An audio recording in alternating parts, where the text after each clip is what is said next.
We're back for another We're Racing video, and we are talking the 2021 regulations. There's been a big announcement, there's been a press conference, and it looks like the final plans have been made now. The final concepts and basic regulations are there for the teams to now work on. And the car looks radical in design when you compare it to our current spec of 2019 machines. It looks like it's going to be radical changes, and that can only mean one thing, which is going to mix up the grid, mix up the order.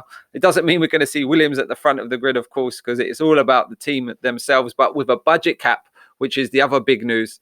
It's going to close up the field because currently Red Bull, Mercedes, Ferrari, they're spending in excess of 300 million per season, which is unsustainable. So there's going to be a budget cap of 150 million per team, which should narrow the gap, narrow the resources for the teams. And we could see some big change at the top.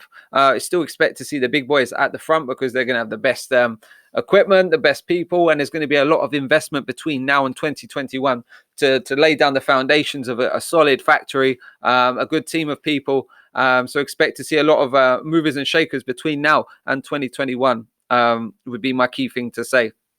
But the cars are supposed to be easier to follow, so less emphasis on the front and the rear wing, more focus on the Coke bottle of the car, the underfloor, getting it to suck itself to the ground and to create the downforce in a different way. Look, this is a beautiful concept here of a McLaren, how it would look with the old kind of livery, but with a Coca-Cola brand in there. Look, looks beautiful.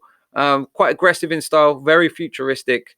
Quite exciting to see. Would they work on track? What kind of lap times would they do? What would be the comparison?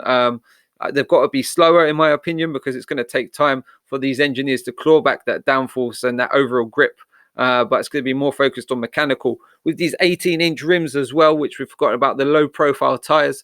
A big characteristic change within the tire and the structure, you'd have to imagine. So it's going to suit different drivers, different teams, different concepts. So there's a lot of unknowns, and of course now they can knuckle down, they can get to work on the 2021 car, all of the teams, because it's not that long away. They're normally like at least 18 months to 2 years to really get the project into shape and to get a competitive car. You can see the underfloor channeling just from the front of the Coke bottle there, really working the air underneath the car.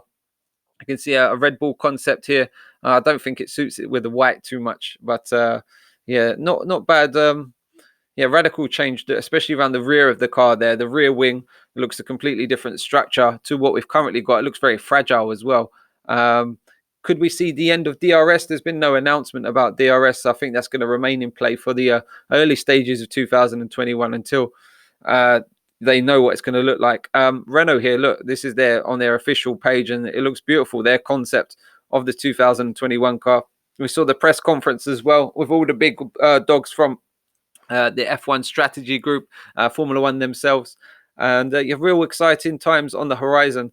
This may give the opportunity to some other entries to our sport as well. With the budget cap, that could be a bit more of an entertaining prospect because you could get success. It's not just throwing your money at nothing compared to these big boys. So that'll be interesting if we get more cars. The race weekend will change as well. There'll be only Friday afternoon practice sessions, and then we have Saturday morning quali, and then the race Sunday as usual. So that's just taking away another session because they're looking to increase up to about 25 races per calendar year, which is a lot on these teams, on the cars themselves. So the approval of the 2021 financial, technical and sporting regulations for by the FIA, World Motorsport Council, marks the conclusion of a very comprehensive work by the Formula One, the FIA and the teams. They also confirmed the vision laid down by the Formula One's new ownership for a more equitable, more entertaining and more sustainable sport without betraying the DNA that's made us love the complex sport and which Renault has been loyal to for 42 years. Despite some compromises made by bringing together the diversity of models created by the current Concord Agreement and its unsustainable discrepancies, this measures represent significant opportunities for a team like ours, Renault, increasing our prospect to reduce the gap to the front and challenge for wins and for titles in a reasonable time frame. We'll continue to work together to fine-tune these regulations, but the fact that the fundamentals are now secure, which allow us to plan our developments required between now and the first race of 2021. So Cyril, looking optimistic. Will Red Bull still be in the sport with the likes of Honda, Mercedes, etc.? No one's really, confirmed their interest, as it were.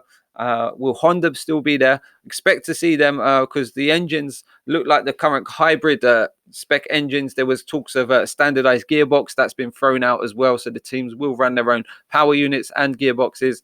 That was tried to reduce cost caps again. But let me know your thoughts. Do you like it? Yes or no? Give me a like in the comment. Give me a comment on your thoughts, and we'll see you for another weird video soon. Bye for now.